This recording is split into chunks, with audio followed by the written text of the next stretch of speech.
Mesdames et messieurs, bonjour. Bienvenue dans cette nouvelle revue de presse au titre aujourd'hui. Une nouvelle perspective, un deuxième CRA prévu à Grande-Terre.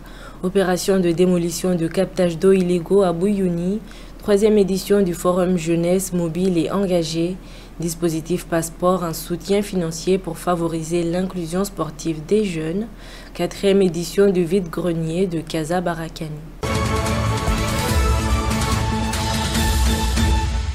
Lors de sa visite en juin, le ministre de l'Intérieur et des Outre-mer avait annoncé la création d'un deuxième centre de rétention administrative, CRA, à Grande-Terre. Gérald Darmanin a récemment confirmé cette information dans une interview accordée aux Parisiens et son ministère a publié un communiqué de presse à ce sujet. Ce futur établissement de la police nationale fait partie d'un ensemble de 8 nouveaux CRA prévus d'ici 2027, conformément à la future loi d'orientation et de programmation du ministère de l'Intérieur et des Outre-mer. Selon les informations fournies, il sera situé à Koungou et pourra accueillir environ 140 personnes, soit une capacité similaire à celle du CRA actuel de Pamandzi, qui compte théoriquement 136 places. Le matin du mardi 10 octobre, une opération de démolition de 6 captages d'eau illégaux s'est déroulée près de la rivière de Bouyouni. Cette intervention réalisée dans le cadre de la mission interservice de l'eau et de la nature avait pour objectif de rétablir le flux d'eau naturelle et de lutter contre la pollution. Les captages qui ont été découverts par les agents de la police de l'eau et de l'environnement de l'ADEALM étaient utilisés pour alimenter et irriguer des cultures agricoles. Ils étaient situés sur des affluents de la rivière appartenant au domaine public fluvial du conseil départemental de Mayotte. Selon Jean-François Leroux, chef de service environnement et prévention des risques à l'ADEALM, une recherche ciblée des cours d'eau a été effectuée pour identifier tous les prélèvements non autorisés. La Dragesse de Mayotte organise la 3e édition du Forum Jeunesse mobile et engagé, Forum GEM, qui aura lieu le mardi 17 octobre 2023 de 8h à 16h au CUFR de Dembéni. Le but de ce forum est d'informer les jeunes sur les dispositifs de mobilité et d'engagement tels que le service civique, le service national universel, le bénévolat, les associations de jeunes, les conseils de jeunes et Erasmus+, à travers des ateliers, des stands et des rencontres avec des structures. Pour faciliter la participation des jeunes au Forum GEM, des transports seront mis à leur disposition. Pour s'y inscrire et obtenir davantage d'informations, ils peuvent scanner le QR code sur l'affiche ou se rendre sur le lien ci-dessous.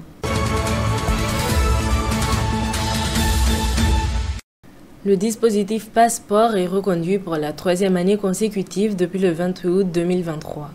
Les associations agréées sport ou JEP qui proposent des activités sportives régulières ou ponctuelles aux enfants et jeunes adultes sont éligibles pour accueillir les bénéficiaires et percevoir les passeports.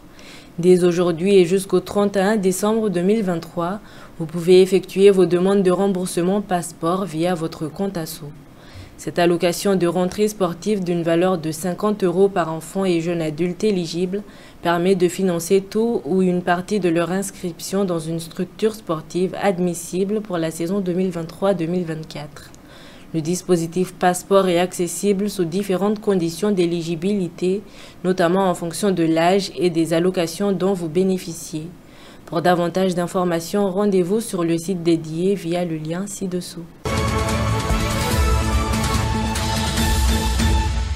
L'association Casa Barakani, en collaboration avec le CCAS et la politique de la ville de Ouangani, prépare activement la 4e édition de son vide-grenier. Cet événement se déroulera le samedi 25 novembre 2023 à Barakani de 8h à 14h sur la route nationale 2 au parking Sénat. Plus de 20 exposants seront présents pour proposer une large gamme d'articles à des prix attractifs, tels que des vêtements, des jouets pour enfants, de la décoration, des meubles, des livres, du matériel de bricolage et bien d'autres objets d'occasion. Pour s'inscrire ou pour toute information supplémentaire, veuillez contacter Madame Soufou Nadirati à l'adresse mail ci-dessous ou par téléphone au 06 39 65 85 21.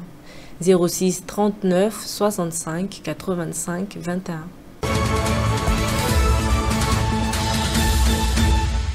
Et comme chaque semaine, la rédaction de Chiconi FM vous propose une émission durant laquelle des sujets intéressants sont abordés. Découvrez tout de suite celle de cette semaine.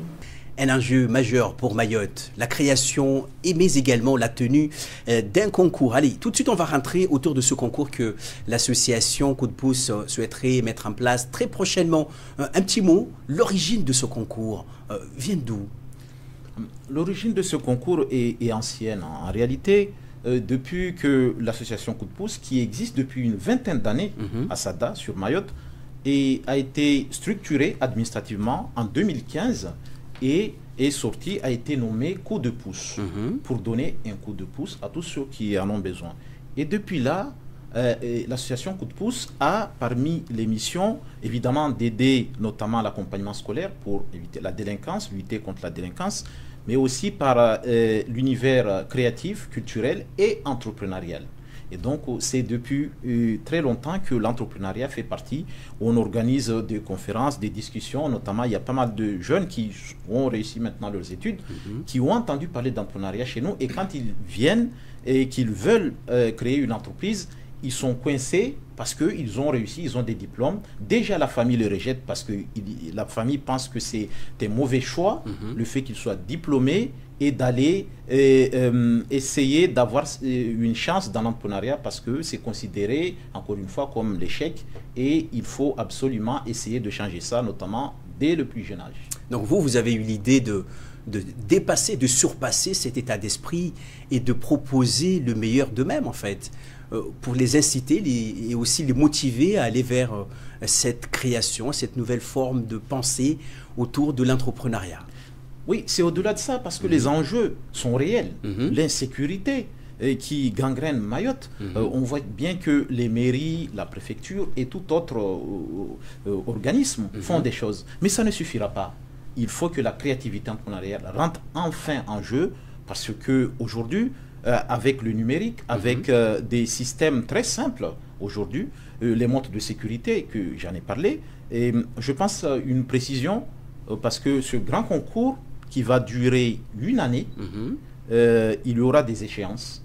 D'abord, à partir du 25 octobre, on va pouvoir s'inscrire dans le site de l'association Coup de pouce. Et à partir de là, on aura un numéro qu'on va donner à la personne, parce qu'on peut s'inscrire aussi bien à Mayotte qu'à Paris ou à New York, en Amérique. On aura donc un numéro, et par la suite, on doit aller confirmer ça dans le site de financement participatif qu'on est, et je peux le dire, bien sûr, je pense, on est dans Litchi, et en réalité, on va participer à 1 euro symbolique, pas un de plus, 1,50 €, ça ne sera pas compté.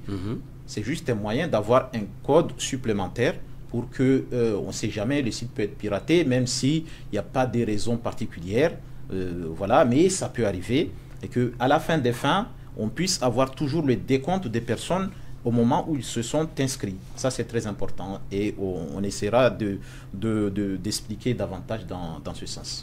Merci. D'ailleurs, on reprécise les choses ici à travers cette édition. Donc, c'est un concours qui tiendra pour une année à partir du 25 octobre 2023 jusqu'au 25 octobre 2024. Vous me précisez tout ça, monsieur? Oui, le concours va commencer le 25 octobre. Donc, j'ai déjà commencé à expliquer. Les inscriptions vont durer pendant 6 mois. 6 mois. Je pense que 6 mois, tout le monde aura la possibilité de s'inscrire. Celui qui n'a pas eu cette occasion, ça sera bien dommage. Nous voulons vraiment massivement mobiliser la jeunesse et les jeunes diplômés, et pour qu'ils puissent créer aussi des entreprises type les startups, vraiment, qui vont dans la zone. On va entendre parler de ces startups parce que la possibilité est là. Il n'y a pas de raison fondamentale que les jeunes Mahorais qui sortent des grandes écoles d'ingénieurs et d'autres ne puissent pas avoir cette capacité de créer des projets aussi importants et puissants. Mais il faut leur donner tout simplement la possibilité. Merci. Alors, juste une question autour de ce grand concours. Vous l'appelez grand concours? Pourquoi grand concours? Alors, on l'appelle grand concours parce que c'est l'ambition qu'il y a derrière. Parce qu'à Mayotte, souvent, on a l'habitude de faire des choses petites, toujours plus petites. Quand on entend la chose, parfois, il peut paraître un peu grande, mais de plus en plus, il va devenir de plus en plus petit. On a presque cette culture de répéter les choses. Et l'entrepreneuriat, on dit dans l'entrepreneuriat, c'est très simple. Il faut viser très très haut pour avoir un peu. Si vous visez très très bas, vous n'aurez rien. Et donc, c'est toute une culture. C'est pour cela, l'éducation est importante, l'éducation à l'entrepreneuriat. Et d'ailleurs, dans ça, on aura l'occasion, il y a des travaux qu'on est en train de faire, parce qu'à un moment donné, il faudra entrer, par exemple, en contact avec le vice-rectorat, puisque c'est l'éducation, avec les lycées et collèges, l'université. D'ailleurs, ils ont des projets intéressants qu'on a vus de loin, mais on s'y intéresse de près.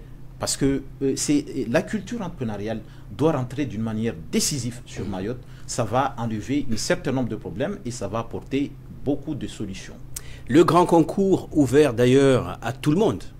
Grand aussi parce que par son envergure peut être aussi ouvert à tout type de candidature.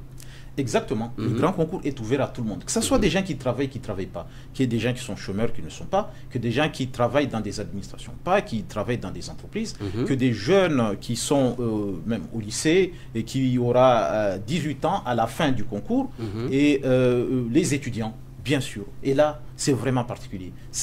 On veut vraiment, c'est un concours qui est aussi vraiment destiné aux étudiants mahorais, de s'intéresser suffisamment tôt à l'entrepreneuriat, de pouvoir lancer des projets. Alors, il y a pas mal d'écoles, d'universités et des grandes écoles qui ont dans leur fonctionnement l'entrepreneuriat. Il y a vraiment des formations vraiment diplômantes qui existent, qui permettent vraiment aux jeunes non seulement de s'imprégner de l'entrepreneuriat, mais d'aller au-delà de ça. Parce que finalement, l'entrepreneuriat, au fond, c'est quoi? C'est quelque chose qui s'apprend. Voilà, on apprend à entreprendre. En apprenant, on entreprend. Et en entreprenant, on apprend. Et c'est très important. Il ne faut pas penser qu'on devient, qu'on est entrepreneur comme ça, juste quelque chose qui est inné. Non, c'est quelque chose qui s'apprend. On apprend à s'améliorer, on apprend à innover, on apprend à essayer d'améliorer la commodité de son environnement et de l'environnement de tout le monde, notamment par l'innovation, parce que dans ce concours, évidemment, il y a 5 étapes majeures. Je peux peut-être les nommer. On peut y aller tout de suite, oui. Et donc, il y a un pitch. D'abord, les points, c'est sur 100 points. Il y a d'abord un pitch sur 5 points. Donc, on va présenter son projet en 3 minutes. Et puis, on aura 2 minutes pour des questions. C'est sur 5 points. Mais ça ne s'arrête pas là, parce que il faudra, le problème à résoudre va compter sur 5 points. Ensuite, il y a la solution proposée, qui va compter pour 20 points. Et parce qu'au fond, c'est des solutions qu'on cherche. Au fond, c'est pas juste pour créer ou pour ne pas créer quelque chose, c'est d'essayer de créer des choses qui comptent. Et donc, la solution proposée sur 20 points, la partie importante est aussi sur l'innovation, sur 30 points. Parce qu'au fond, ça sera jugé quelle innovation porte votre projet. Si c'est un projet qui ne porte pas d'innovation, ça sera très difficile de le faire valoir dans ce grand concours. Ensuite, il y a aussi 40 points sur, je dirais, la performance à partir du moment où le concours est lancé jusqu'à la fin. Est-ce que la progression de ce projet est vraiment valable ou c'est un projet plutôt statique? Voilà, et donc c'est sur 40 points. Et je précise une chose, d'abord il y a une préférence du jury. Il y a les projets liés notamment aux montres de sécurité. Cette technologie existe déjà, mais il n'est pas forcément utile en Chine ou même en France. À Mayotte, c'est une réalité. Il faut que ça débarque ici. Et nous, on espère, c'est pourquoi c'est une préférence du jury, nous, on va encourager ce projet. On a 5 points d'avance dans l'innovation quand on prend un projet qui est la montre de sécurité connectée. Ensuite, il y a un gadget aussi qui est embarqué dans les voitures qui va prévenir. Parce qu'aujourd'hui à Mayotte, qu'est-ce qui se passe réellement? On ne sait pas quand on sort de Mamoudzou, on vient par exemple à Sada ou à Chikoni, et tout peut se passer. Malheureusement, on attend nos amis, nos frères, et ce qui arrive, des machettes, tout simplement parce que sur la route, des gens ont barré et des machettes. Je crois que l'une des solutions vient de la partie entrepreneuriale et des solutions très simples. Alors, j'ai parlé de montres connectées, mais pour bien finir les choses, montrer que ce n'est pas juste un concours d'entreprise, c'est un concours d'entrepreneuriat parce que ce concours, le gagnant peut être tout simplement un étudiant qui réalise une thèse sur l'histoire de Mayotte de 1820 à 1912. D'accord. Parce que c'est important, les gens veulent tout simplement, ne connaissent pas bien cette histoire, et c'est encourager les étudiants à aller se lancer dans cette thèse. Et donc le gagnant peut être tout simplement un étudiant qui vient réaliser sa thèse ou son livre sur l'histoire de Mayotte. C'est donc là tout l'ambiguïté ou l'enjeu. Quand on parle d'entrepreneuriat, il peut y avoir entreprise, mais ce n'est pas nécessairement. Ce sera tout pour la revue de cette semaine et on vous dit à bientôt sur votre chaîne Chikoni FM.